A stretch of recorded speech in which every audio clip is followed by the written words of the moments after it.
أعوذ بالله من الشيطان الرجيم. بسم الله الرحمن الرحيم. الحمد لله رب العالمين حمدا كثيرا طيبا مباركا فيه كما يحب ربنا ويرضى. اللهم صل على محمد وآل محمد. السلام عليك يا رسول الله. السلام علينا وعلى عباد الله الصالحين. والسلام عليكم ورحمة الله وبركاته. ربنا زدنا علما وألحقنا بالصالحين. Amma ba'du, para ikhwan akhwat yang dirahmati Allah. Alhamdulillah malam hari ini kita kembali berjumpa pada bulan Rabi al-Awwal yang menurut sebahagian ahli sejarah pada bulan semi yang pertama ini Nabi kita dilahirkan. Sebetulnya tidak penting tanggal berapa, bulan apa beliau dilahirkan, tapi yang penting beliau seorang Rasul yang membawa risalah dari Allah dan risalahnya berada di tangan kita semua. Kalau kita menyambut kehadiran utusan Allah Subhanahu wa ta'ala, mengikuti petunjuknya, merekalah orang-orang yang mendapatkan karunia dari Allah di dunia dan kemuliaan di hari akhir nanti. Insyaallah kita akan merenungkan beberapa ayat dari suratul Kahfi. Dimulai dari ayat 27, yaitu watlu ma uhiya ilaika min kitabi rabbik. Mari bersama-sama kita mulai dengan membaca Ummul Quran terlebih dahulu, sebagaimana Allah memulai kitab sucinya dengan suratul Fatihah. A'udzu billahi minasy syaithanir rajim. Bismillahirrahmanirrahim. Alhamdulillahi Rabbil Alamin. Ar-Rahmanir Rahim. Maliki Yaumiddin.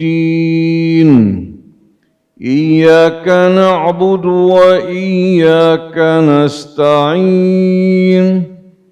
Ihdinas siratal mustaqim. صراط الذين أنعمت عليهم غير المغضوب عليهم ولا الضالين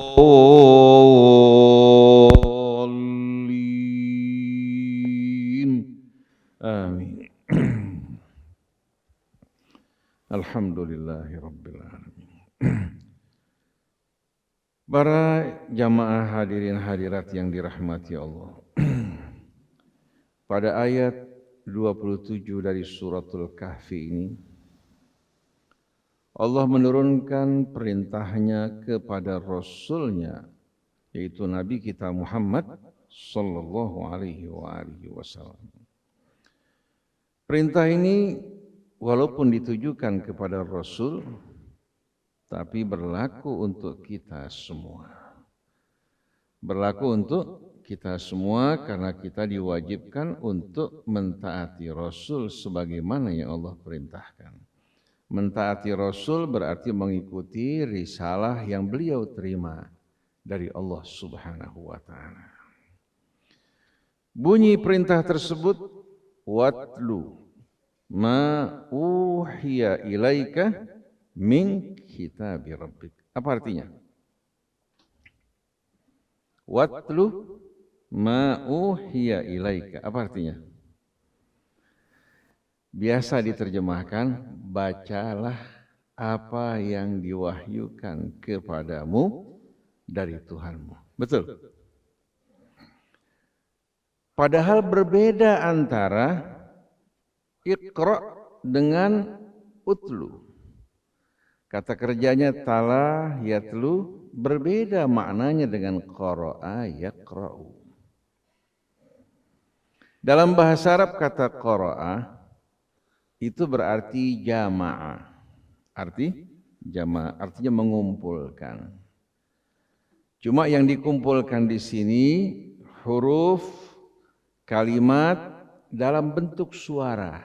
Dalam bentuk suara. Oleh karena itu, di saat kita menyebutkan Al-Quran, maksudnya apa? Bacaan yang dibacakan Allah Subhanahu wa Ta'ala kepada Rasulnya.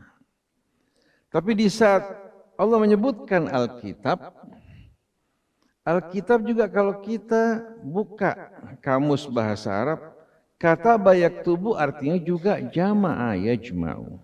Cuma bedanya kalau qara'a yaqra'u mengumpulkan huruf, kata-kata, ya, kalimat dalam ungkapan suara. Kalau kataba mengumpulkan huruf, kalimat dalam ungkapan tulisan. Dalam bentuk tulisan. Ini perbedaan antara Al-Quran dan Alkitab. Alkitab menjelaskan kumpulan surah-surah Al-Quran dan ayat-ayatnya dalam bentuk tulisan, sedangkan Quran dalam bentuk bacaan. Nah, Quran sampai kepada kita bukan hanya dalam bentuk kitab, tapi juga apa? Dalam bentuk bacaan, karena kita belajarnya melalui talqin. Dari guru-guru yang mengajarkan Al-Quran kepada kita dan mereka menerima dari guru sebelumnya, dan cara membaca mereka diajarkan oleh Allah bukan semau mereka hingga sampai kepada Nabi kita Muhammad sallallahu alaihi wasallam. Oleh karena itu Al-Quran terjamin kesuciannya. Tidak ada keraguan di dalamnya sedikit pun juga. Karena apa? Karena semua yang membacakan Al-Quran sepakat dalam bacaannya, begitu pula dalam kumpulan yang terkumpul dalam Alkitab juga tidak ada perbedaan sedikit pun, berbeda dengan kitab-kitab yang lain. Lalu kita bertanya, kapan Al-Quran ini terkumpul dalam bentuk kitab? Kapan terkumpul dalam bentuk kitab?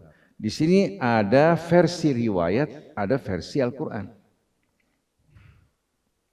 Dalam versi riwayat bahwa Al-Quran pada masa Nabi kita belum terkumpul dalam bentuk kitab. Masih berserakan.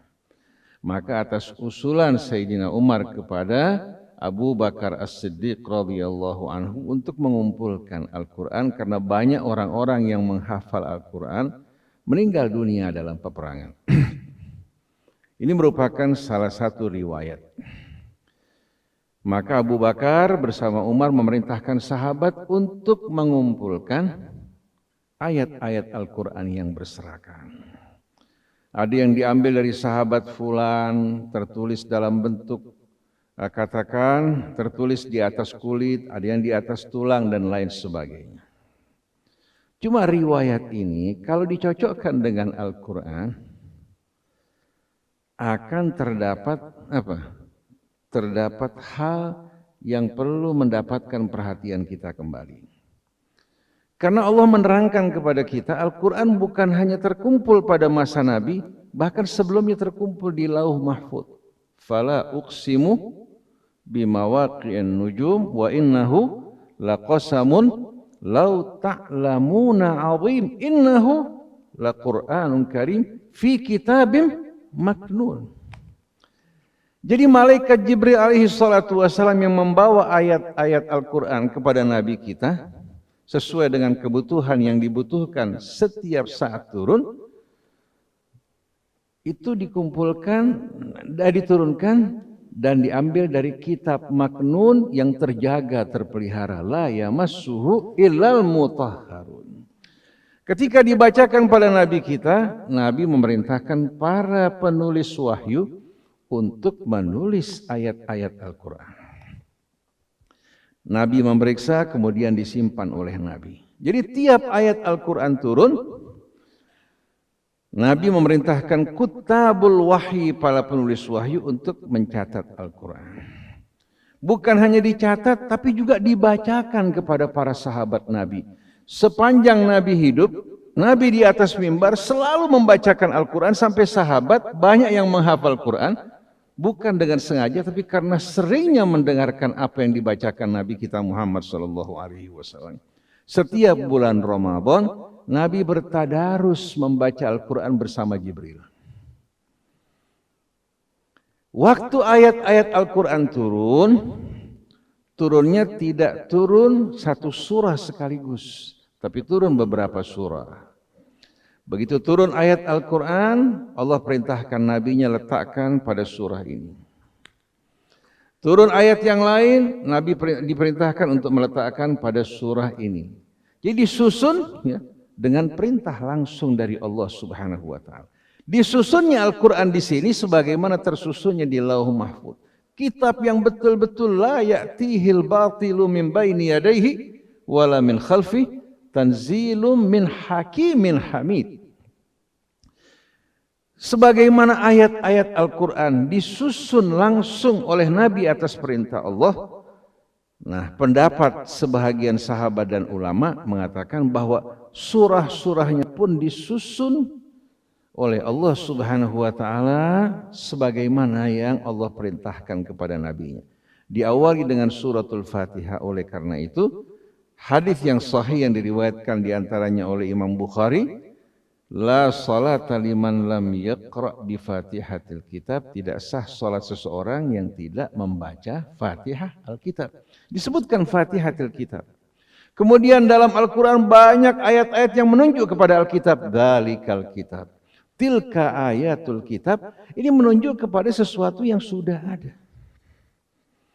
Lalu sebagian orang mengatakan pada zaman Nabi belum ada kertas. Dalam Al-Quran disebutkan kertas sebanyak 2 kali. Walau annana nazzalna alaika kitaban fi qirtasin falamasuhu biaidihim dalam suratul An'am. Begitu juga pada ayat yang lain, taj'alunahu qaratisa tubdunaha wa tukhfuna katsira. Dalam suratul An'am. Karena kertas sudah ada jauh hari bahkan pada masa Fir'aun. Yang dikenal dengan apa? Kertas papirus. Orang yang pernah ke Mesir mengenal papirus itu merupakan kertas yang diambil dari daun namanya al-bardi untuk menulis. Nah, pada masa Nabi kita Muhammad SAW, Al-Quran ditulis oleh para penulis wahyu, dikumpulkan pada masa Nabi. Begitu beliau wafat, Quran telah terkumpul dengan sempurna, disalin oleh Abu Bakar As-Siddiq, oleh sahabat yang lain, kemudian disebarkan ke kota-kota besar agar menjadi pegangan dan rujukan. Lalu Sayyidina Utsman bermusyawarah bersama para sahabat untuk mengumpulkan Quran yang ditulis secara pribadi oleh para sahabat Nabi. Jadi para sahabat Nabi menulis Quran untuk pribadi mereka. Setiap ayat-ayat Quran turun sesuai dengan hafalan mereka, mereka tulis. Sayyidina Utsman perintahkan untuk mengumpulkan semua tulisan-tulisan pribadi, kemudian dibakar. Supaya apa? Supaya tidak ada versi yang lain yang berbeda dengan versi yang dikumpulkan Nabi kita dan disusun atas perintah Allah. Kitabun uhkimat ayatuhu thumma fussilat min ladun hakimin khabir. Inna alaina jam'ahu wa qur'anah. Kami yang punya kewajiban mengumpulkan Quran, menyusunnya dan juga membacakannya kepada kamu wahai Rasulullah. Jadi apa yang terdapat dalam Al-Quran meyakinkan kita bahwa Quran telah terkumpul pada masa Nabi kita. Tapi begitu kita mengatakan Al-Quran dikumpulkan pada masa sahabat Nabi, mulai muncul serangan-serangan bahwa Al-Quran ayat-ayatnya ada yang hilang. Ada yang dimakan kambing bahkan. Bahkan ada riwayat mengatakan suratul Falak sama An-Nas bukan bahagian dari Al-Quran. Ada lagi riwayat yang mengatakan bahwa surat Taubah tadinya ayatnya 200 lebih, sekarang hanya tinggal 129. Ini bahaya sekali hadirin sekalian. Tapi kalau kita buka Al-Quran, kita lihat realitanya, kita lihat juga keseragamannya di seluruh dunia, menunjukkan betul-betul janji Allah, inna nahnu nazzalna adzikra wa inna lahu lahafidhun. Allah yang turun tangan. Dari mulai masa Nabi, masa sahabat, mereka juga menjaga Al-Quran. Begitu pula para tabi'in, tidak pernah Al-Quran hilang. Tidak seperti kitab Taurat, berkali-kali pernah hilang, dibakar karena serangan-serangan yang datang dari luar, di antaranya Nebukadnezar ketika menyerang Yerusalem, kemudian juga Alexander Al-Makedonia ketika menyerang Yerusalem, begitu juga Titus pada abad ke-70 Masehi melakukan serangan juga ke Yerusalem. Tapi kalau Quran dalam keadaan terjaga, terpelihara. Nah, kita lanjutkan. Ini hanya sekedar pengantar. Kita lanjutkan. Watlu ma uhiya ilaika min kitabi rabbik. Watlu berbeda dengan iqra. Kata tala yatlu dalam bahasa Arab sebetulnya berarti mengikuti dan mengiringi. Wasyamsi wa buhaha wal qamari idza talaha. Demi matahari dan cahayanya dan bulan yang mengikuti dan mengiringinya. Ja'a fulan wa yatluhu min ba'dihi fulan. Datang fulan kemudian diikuti oleh fulan setelah itu. Jadi kata tala yatlu itu bukan berarti membaca pada awalnya, kemudian membaca salah satu makna dari apa? Dari ayat tersebut. Jadi Nabi bukan hanya diperintahkan untuk membaca, tapi diperintahkan untuk mengikuti apa yang Allah turunkan dalam Alkitab. Demikian pula kita semua, kalau Nabi diperintahkan untuk mengikuti isi Alkitab tanpa keraguan-raguan sedikit pun, maka kita sebagai umat beliau dengan sendirinya kita mengikuti sunnah dan manhaj beliau mengikuti Alkitab. Dan kitab ini merupakan wahyu langsung dari Allah, bukan merupakan ucapan dan untayan kata-kata Nabi kita Muhammad SAW. Oleh karena itu ketika kaum musyrikin minta Nabi untuk menggantikan sebahagian ayat Al-Quran, beliau langsung mengatakan, Qul ma yakunu li an ubaddilahu min tilqa'i nafsi in attabi'u illa ma yuha ilai. Katakan, sekali-kali aku tidak punya wewenang untuk mengubah Al-Quran dari kalanganku. Aku hanya mengikuti apa yang diwahyukan kepadaku. Jadi watlu ma uhiya ilaika min kitabi rabbik. Dan juga berarti bacakanlah apa yang diwahyukan kepadamu. Bukan hanya sekedar bacaan yang kita baca, bukan hanya hafalan yang kita hafal, tapi ikutilah isi dan petunjuknya. Watlu ma uhiya ilaika min kitabi rabbik. Karena kalau hanya dibaca, dihafal tanpa diikuti, tidak akan merubah kehidupan kita. Oleh karena itu misi Nabi kita Muhammad sallallahu alaihi wasallam, huwallazi ba'atsa fil ummiyina rasulan minhum yatlu alaihim ayatihi wa yuzakkihim wa yu'allimuhumul kitaba wal hikmah wa in kanu min qablu la fi dhalalim mubin. Ini misi Nabi kita.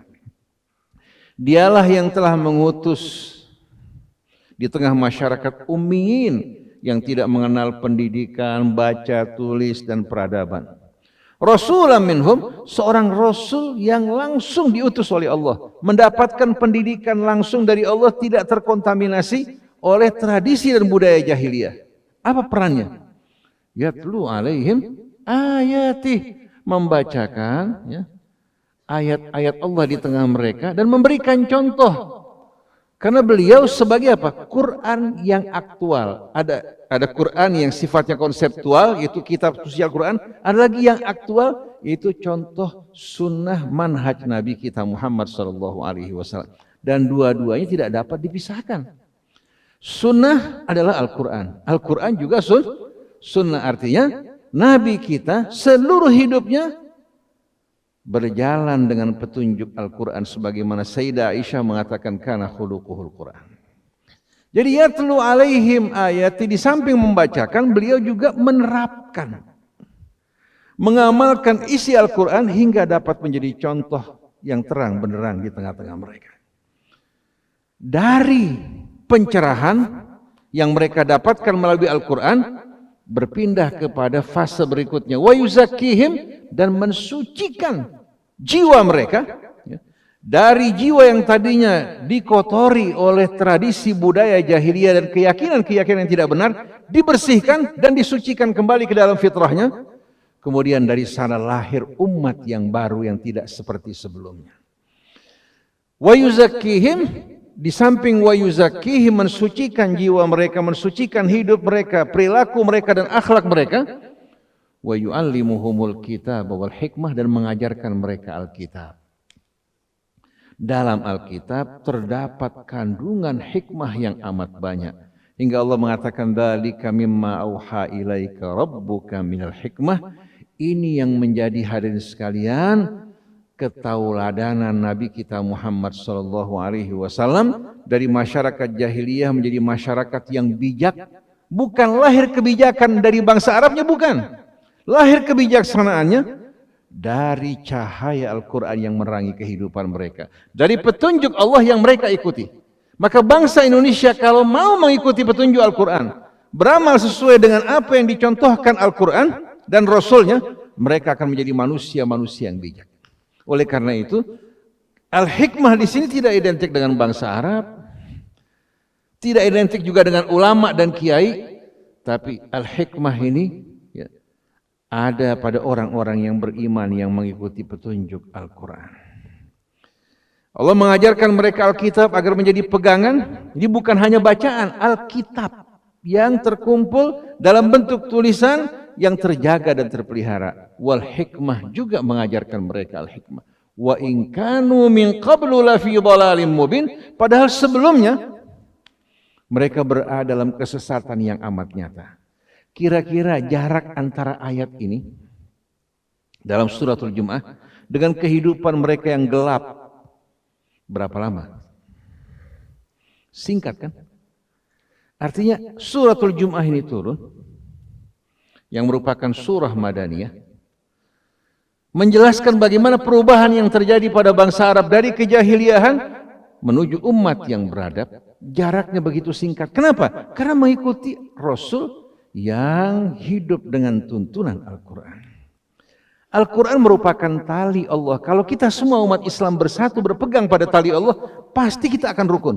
Tapi sayangnya tali Allah kita tinggalkan, kita berpegang pada tali sekte, kelompok dan golongan. Akhirnya umat Islam tidak memiliki kekuatan apa-apa. Semenjak Indonesia merdeka berdiri, kalau kita bicara jujur, belum memiliki seorang kepala negara yang betul-betul adil, bijak, dan takut kepada Allah. Padahal mayoritas penduduknya beragama Islam. Apakah karena Allah Subhanahu wa Ta'ala memperlakukan mereka dengan adil? Tidak. Tapi mereka berkelahi, berselisih. Dulu berhadapan dengan penjajah mereka bersatu, begitu merdeka, begitu berhadapan dengan kekuasaan masing-masing berkelahi di antara mereka. Sampai dalam kisah konstituante berbicara mengenai dasar negara ini. Setelah kemenangan umat Islam, mereka ribut hadirin sekalian, tidak pernah sama sekali menjumpai titik temu. Sedangkan negara butuh undang-undang dasar kan?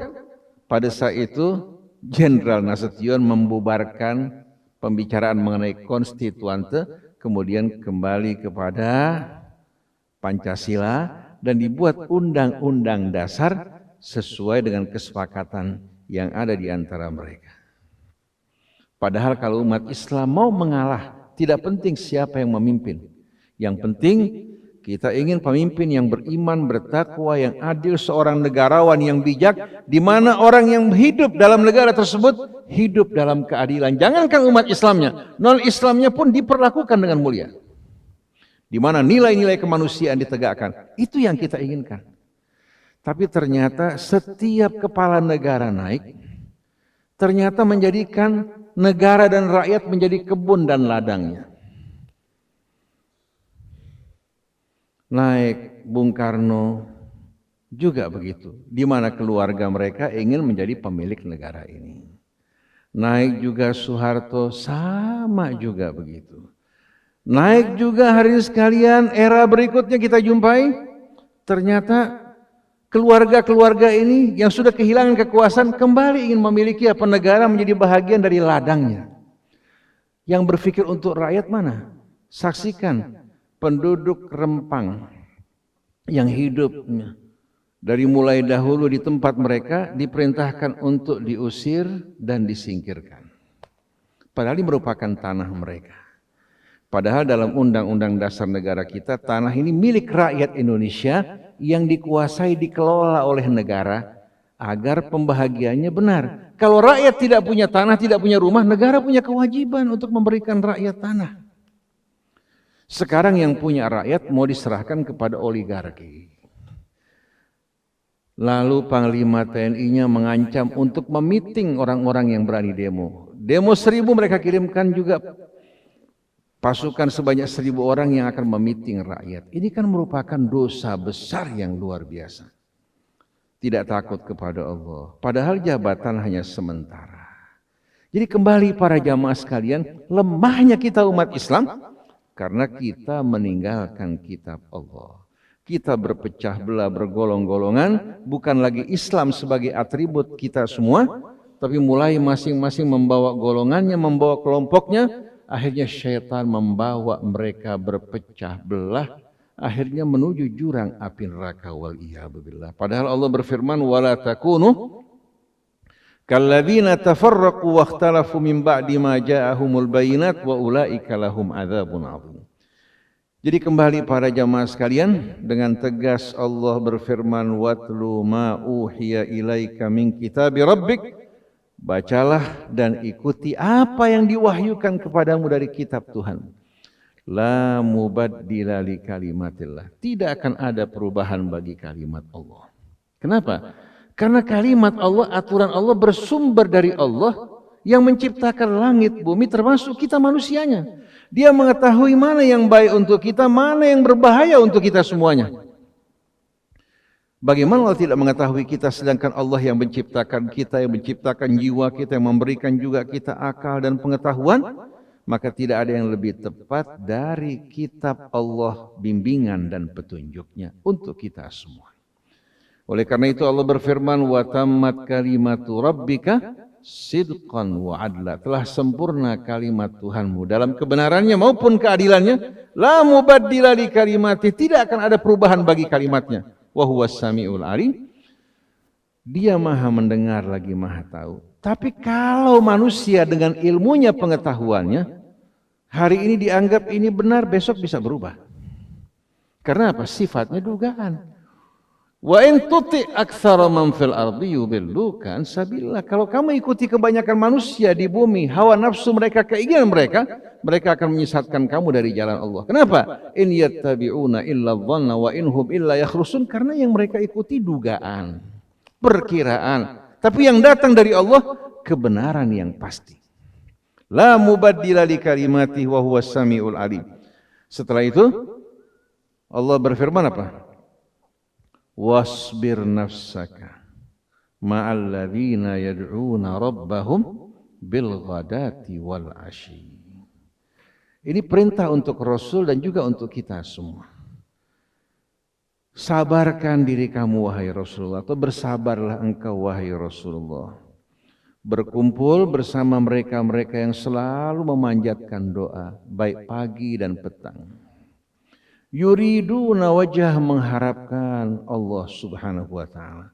Yang mereka pandang, yang mereka harapkan wajah Allah adalah keridhaannya. Bukan melihat wajah manusia, bukan melihat wajah pejabat, wajah konglomerat, tapi yang mereka lihat, yang mereka pandang adalah wajah Allah. Begitu orang dari mulai pagi hingga malam hari hatinya tertuju pada Allah, Allah akan jaga perbuatannya. Allah akan luruskan hidupnya, Allah akan tunjukkan jalan terang dalam hidup ini. Tapi begitu hati kita bukan lagi untuk Allah, tertuju untuk dunia, untuk ambisi, untuk hawa nafsu, kita akan diselewengkan oleh syaitan dari jalan Allah subhanahu wa ta'ala.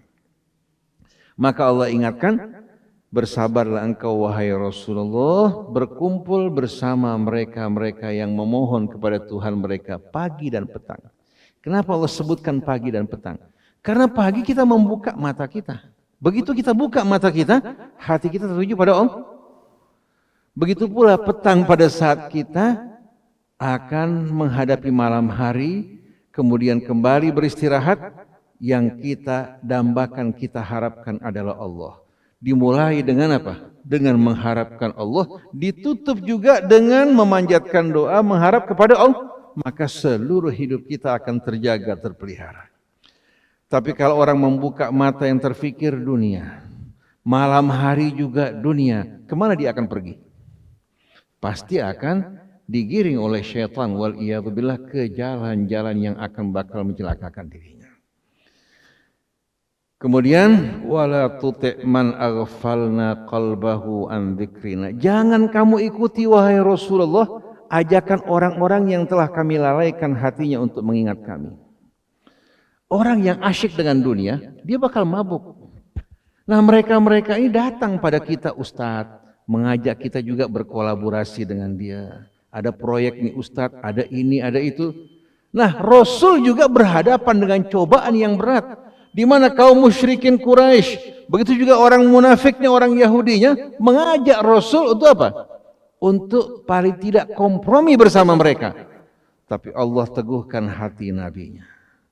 Jadi jangan kamu ikuti, turuti orang yang hatinya kami lalaikan untuk mengingat kami, wattaba'a hawa, dan selalu mengikuti hawa nafsunya. Wa kana amruhu furuta, dan keadaannya amat kritis. Kata furuta di sini menggambarkan kondisinya betul-betul amat genting dan kritis. Oleh karena itu hati yang selalu ingat kepada Allah akan tenang, damai, dan dapat istiqamah di atas jalan Allah. Tidak tergiur dengan kekuasaan, tidak tergiur dengan harta benda, tidak mudah tergoda oleh dunia ini, tapi yang mereka cari adalah keridhaan Allah. Oleh karena itu, apabila mereka diajak untuk kebaikan, mereka akan menyambut. Diajak untuk mendukung yang benar, mereka akan menyambut. Tapi kalau diajak untuk mengikuti hal yang tidak benar, mereka berlepas tangan walaupun oleh keluarga dekatnya, walaupun oleh sukunya, walaupun oleh sesama golongannya. Karena yang mereka rindukan adalah Allah Subhanahu wa ta'ala. Ini merupakan bekal agar kita hidup beristiqamah. Wa qulil haqqu mir rabbikum. Katakan kebenaran yang sejati yang datang dari Tuhan kalian. Tidak ada keraguan sedikit pun, tapi yang datang dari kita, yang datang dari manusia, coba lihat, berbeda-beda enggak? Hari ini A, besok bisa B. Dulu para dokter mengatakan matahari yang sehat di bawah pukul 8. Kalau sudah mulai lewat pukul 8 kurang sehat. Sekarang mereka bilang matahari yang sehat di atas pukul 10. Aneh enggak? Jadi kalau kita perhatikan yang datang dari manusia ini kan dari hasil penelitian, bisa salah, bisa benar. Bisa sempurna, bisa tidak sempurna. Tapi kalau yang datang dari Allah pasti tidak meragukan sedikit pun.